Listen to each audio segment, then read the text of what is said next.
12ನೇ ಅಂತಾರಾಷ್ಟ್ರೀಯ ಯೋಗ ದಿನದ ಶುಭಾಶಯಗಳು. ಇದೀಗ ಇಲ್ಲಿ ಜ್ಞಾನ ಸಾಗರವೇ ಹರಿದಿದೆ.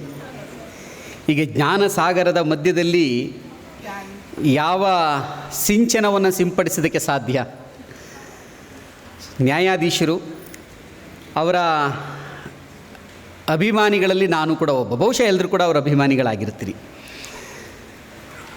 ಯಾವುದೇ ಕ್ಷೇತ್ರದಲ್ಲಿದ್ದಾಗಲೂ ಕೂಡ ಇವತ್ತಿನ ಜೀವನದಲ್ಲಿ ಮೌಲ್ಯಗಳ ಆಧಾರಿತವಾದಂಥ ವಿಚಾರಗಳನ್ನು ತಿಳಿಸಬೇಕಾದದ್ದು ಅತಿ ಅವಶ್ಯಕವಾಗಿದೆ. ನಾವು ನಮ್ಮ ಕ್ಷೇತ್ರಗಳಲ್ಲಿ ಯಾವುದೇ ವಿಷಯಗಳಲ್ಲಿ ದೊಡ್ಡ ಸಾಧನೆಯನ್ನು ಮಾಡಿರ್ಬೋದು, ಆದರೆ ಅಲ್ಲಿ ಬರುವಂಥ ಮುಂದಿನ ಪೀಳಿಗೆ ಇರ್ಬೋದು ಅಥವಾ ಮುಂದಿನ ಯಾವುದೋ ಒಂದು ವಿಚಾರವನ್ನು ಇಟ್ಕೊಂಡು ಬರುವಂಥ ವ್ಯಕ್ತಿಗಳಲ್ಲಿರ್ಬೋದು, ಒಂದು ಮೌಲ್ಯಗಳನ್ನು ತುಂಬುವಂಥದ್ದು ಇದೆಯಲ್ಲ, ಅದು ವೈದ್ಯ ಕ್ಷೇತ್ರದಲ್ಲಿರ್ಬೋದು ಅಥವಾ ಈಗ ನ್ಯಾಯಾಧೀಶರದ ವಿಚಾರದಲ್ಲೇ ನಾವು ನೋಡ್ತೀವಿ. ಸುಮ್ಮನೆ ಏನೋ ಒಂದು ವಿಷಯವನ್ನಲ್ಲ, ಆದರೆ ಮೌಲ್ಯಾಧಾರಿತವಾದಂಥ ಒಂದು ಶಿಕ್ಷಣವನ್ನು ಕೊಡುವಂಥರ ಸಂಖ್ಯೆ ಭಾಳ ವಿರಳ ಆಗ್ತಾ ಇದೆಯೇನೋ ಅಂತ ಅನಿಸುತ್ತೆ. ಆ ಥರದ್ರಲ್ಲಿ ಕೆಲವೊಬ್ಬರು ಈ ಥರದಲ್ಲಿ ನಮ್ಮ ಎದುರುಗಡೆ ಆಗಾಗ ಕಾಣಿಸ್ಕೊಳ್ತಾರೆ. ಅದು ಈ ಸಮಾಜಕ್ಕೆ ಖಂಡಿತವಾಗೂ ಒಂದು ದೊಡ್ಡ ದಾರಿದೀಪ ಆಗುತ್ತೆ. ಆ ಪ್ರಕಾರಗಳಲ್ಲಿ ಶ್ರೀಶಾನಂದ್ ಅವರು, ಅವ್ರಿಗೆ ನಾನು ದೊಡ್ಡ ಅಭಿಮಾನಿಯಾಗಿದ್ದೀನಿ. ಹಾಗೆಯೇ ಇವತ್ತಿನ ಶ್ರೀ ಪ್ರಸನ್ನ ವೀರಾಂಜನೇಯ ಸ್ವಾಮಿ ಯೋಗ ಕೇಂದ್ರದ ಮತ್ತು ಸೇವಾ ಟ್ರಸ್ಟ್ ಇವರು ನನ್ನನ್ನು ಕೇಳಿಕೊಂಡಾಗ ಭಾಳ ಖುಷಿಯಾಗಿ ನಾನು ಈ ಕಾರ್ಯಕ್ರಮಕ್ಕೆ ಬಂದಿದ್ದು ಒಂದು ಶ್ರೀಶಾನಂದ್ ಅವರು ಬರ್ತಾರೆ ಅಂತ ಅವ್ರು ಹೇಳಿಬಿಟ್ರು ಮುಂಚೆನೇ. ಅದು ನನ್ನ ಸೌಭಾಗ್ಯ. ಬರೀ ನಾನು ನಿಮ್ಮ ಥರನೇ ಯೂಟ್ಯೂಬಲ್ಲಿ ನೋಡ್ತಾ ಇದ್ದೆ, ನೇರ ನೋಡ್ಬೋದು. ಇನ್ನು ಎರಡನೇದು ಅರುಣ್ ಯೋಗಿರಾಜ್ ಅವರು ಬರ್ತಿದ್ದಾರೆ ಅಂತ ಹೇಳಿದರು. ನಾವು ಚಿಕ್ಕಮಗಳೂರಿನಲ್ಲಿ ಒಂದು ಸೂರ್ಯನಾರಾಯಣನ ದೇವಸ್ಥಾನವನ್ನು ನಿರ್ಮಾಣ ಮಾಡಿದ್ದೀವಿ. ಅದರ ಕೆತ್ತನೆಯನ್ನು ಮಾಡಿರುವಂಥದ್ದು ಸೂರ್ಯನಾರಾಯಣನ ಇದೇ ಅರುಣ್ ಯೋಗಿರಾಜರವರು. ಸೊ ಅದೊಂದು ಸೌಭಾಗ್ಯ. ಅವ್ರ ಜೊತೆ ಈ ಒಂದು ವೇದಿಕೆಯನ್ನು ಹಂಚ್ಕೊಳ್ಳೋದು, ಅವ್ರನ್ನ ಮತ್ತೊಮ್ಮೆ ಭೇಟಿ ಆಗಬಹುದಿತ್ತು ಅಂತೇಳಿ ಅಂದ್ಕೊಂಡು ಅದು ಒಂದು ಕಾರಣ ಇತ್ತು. ಎಲ್ಲ ಮಹನೀಯರ ಥರ ತಪಸ್ವಿಗಳು ಸೇರಿದಾಗ ಏನೆಲ್ಲ ಪವಾಡಗಳಾಗುತ್ತೆ ಅನ್ನೋಂಥದಕ್ಕೆ ಬೆಳವಾಡಿಯಲ್ಲಿ, ಚಿಕ್ಕಮಗಳೂರು ಜಿಲ್ಲೆ ಬೆಳವಾಡಿಯಲ್ಲಿ ನಿರ್ಮಾಣ ಆಗಿರುವಂಥ ಸೂರ್ಯನ ದೇವಸ್ಥಾನ ಏನಿದೆ, ಅರುಣ್ ಯೋಗಿರಾಜ್ ಅವ್ರನ್ನ ನಾವು ಕೇಳಿಕೊಂಡಾಗ ಅವರು ತುಂಬ ಹೃದಯದಿಂದ ಒಪ್ಕೊಂಡ್ರು. ಯಾಕೆ ಅಂದರೆ ನಾನು ಸೂರ್ಯನ ದೇವಸ್ಥಾನ ಎಲ್ಲೂ ಮಾಡಿಲ್ಲ, ವಿಗ್ರಹನ ಇದೇ ಮೊದಲನೇ ಬಾರಿಗೆ ಮಾಡ್ತಿರೋದು. ಇದ್ದಿದ್ರೆ ಇರ್ತಿತ್ತಲ್ಲ ದೇವಸ್ಥಾನ ಅಲ್ವಾ? ಸೊ ರಾಮನದು ಬಂದಾಗ ನನಗೊಂದು ಅವಕಾಶ ಸಿಕ್ಕಿದೆ, ಅದು ನನ್ನ ಸೌಭಾಗ್ಯ ಅಂತೇಳಿ ಹೇಳಿದರು. ಏನು ಆಶ್ಚರ್ಯ ಅಂದರೆ, ನಾವು ಸೂರ್ಯನ ದೇವರ ವಿಗ್ರಹ ಪ್ರತಿಷ್ಠಾಪನೆ ಮಾಡಿದ್ದೀವಿ. ಯಾವ ವಾಸ್ತು 100% ಆ ಥರದ್ದೆಲ್ಲ ನೋಡ್ಕೊಂಡು ನಾವೇನು ಮಾಡಲಿಲ್ಲ, ಸುಮ್ಮನೆ ಪ್ರತಿಷ್ಠಾಪನೆಯನ್ನು ಮಾಡಿದ್ದೀವಿ. ಆದರೆ ಪ್ರತಿನಿತ್ಯ ಸೂರ್ಯನ ನೇರ ಕಿರಣ ಸೂರ್ಯನ ಪಾದದ ಮೇಲೆ ಬೀಳುತ್ತೆ. ಅಂದರೆ ಪವಾಡಗಳು ಹೇಗಿರುತ್ತೆ ಅಂತ, ಒಬ್ಬ ವ್ಯಕ್ತಿಯಲ್ಲಿರುವಂತಹ ಸಾಮರ್ಥ್ಯ, ಶಕ್ತಿ, ಆ ತಪಸ್ಸಿದೆಯಲ್ಲ, ಅದು ಹೇಗಾಗುತ್ತೆ ಅಂತ. ಬಹುಶಃ ಅದೆಲ್ಲದೂ ಸೇರಿಸಿ ಇವತ್ತು ನನ್ನನ್ನು ಇಲ್ಲಿಗೆ ಕರ್ಕೊಂಬಂತು. ಮತ್ತು ಅವ್ರ ಪ್ರೀತಿ ಬಿಡಿ, ಅವ್ರ ಮನೆಯವ್ರು ಮಾತಾಡುವಾಗೆಲ್ಲ ಎಷ್ಟು ಖುಷಿಯಿಂದ ನಗುತ್ತಾ ಮಾತಾಡ್ತಿದ್ರು ಅಂತ ಹೇಳಿದರೆ, ನಾನು ಮೊದಲನೇ ಬಾರಿಗೆ ಅವರ ಭೇಟಿ ಆಗ್ತಿರೋದು. ಆದರೆ ದೂರವಾಣಿಯಲ್ಲೇ ಅವರಷ್ಟು ಪ್ರೀತಿಯಿಂದ ಮಾತಾಡಿಸ್ತಾ ಇದ್ದರು.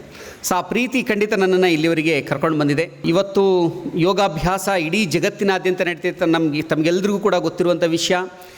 197 ದೇಶಗಳಲ್ಲಿ 195 ದೇಶಗಳಲ್ಲಿ ಇವತ್ತು ನಡೀತಾ ಇದೆ. ಒಟ್ಟು ಒಂದು ಅಂದಾಜಿನ ಸಂಖ್ಯೆಯ ಪ್ರಕಾರದಲ್ಲಿ ನಾವು ತೆಗೆದುಕೊಂಡಾಗ 870 ಕೋಟಿ ಜನಸಂಖ್ಯೆಯಲ್ಲಿ 30 ಕೋಟಿ ಜನಸಂಖ್ಯೆ ಇವತ್ತು ಯೋಗಾಭ್ಯಾಸ ಮಾಡ್ತಿದ್ರೆ ಅನ್ನೋದು ದಾಖಲೆ ಆಗಿದೆ. ಹಾಗೆಯೇ ಜಾಗತಿಕವಾದಂಥ ಕೇವಲ ಇದು ಆಧ್ಯಾತ್ಮಿಕ ಶಾರೀರಿಕ ಆರೋಗ್ಯಕ್ಕೆ ಮಾತ್ರ ಸೀಮಿತ ಅಲ್ಲದೇ ವಹಿವಾಟಿನಲ್ಲೂ ಕೂಡ ಬಹಳ ಮುಂದೆ ಇದೆ.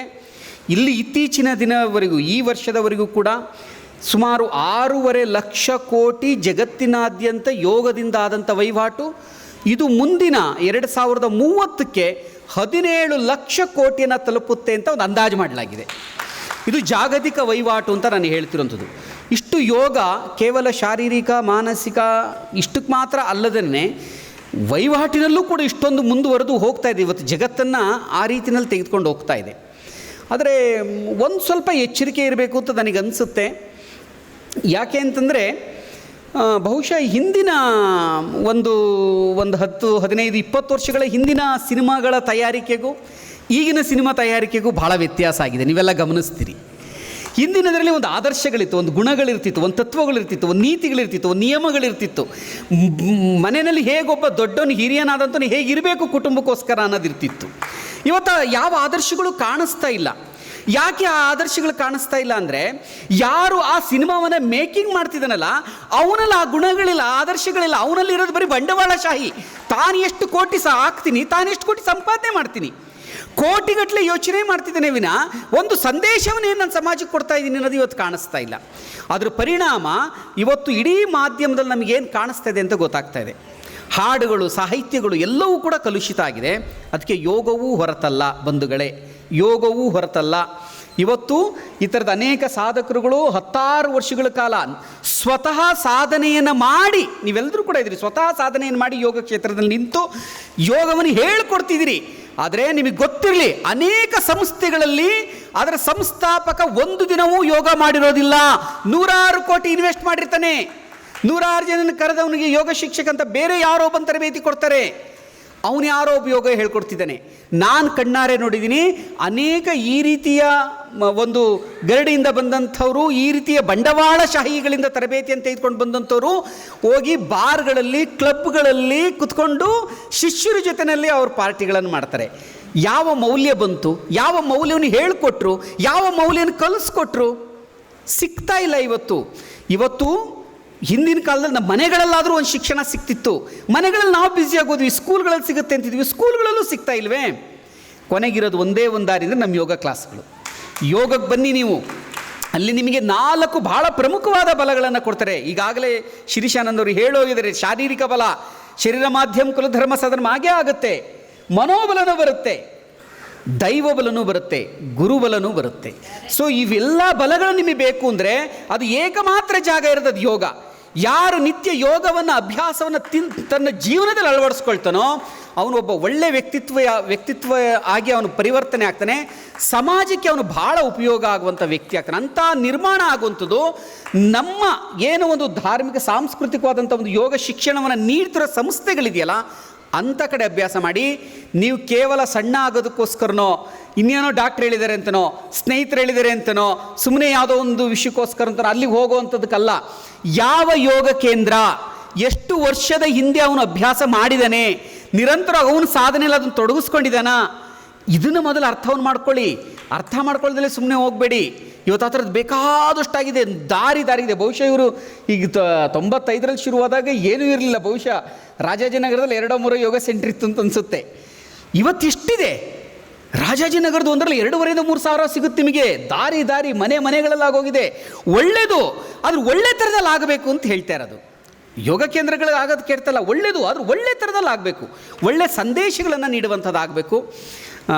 ಆಧ್ಯಾತ್ಮಿಕ ಪಯಣ ಎನ್ನುವಂಥದ್ದೇನಿದೆ ಅದು ನಮ್ಮ ಜೀವನವನ್ನು ಭಾಳ ಉತ್ತಮ ಮಾರ್ಗದಲ್ಲಿ ತೆಗೆದುಕೊಂಡು ಹೋಗುವಂಥದ್ದು.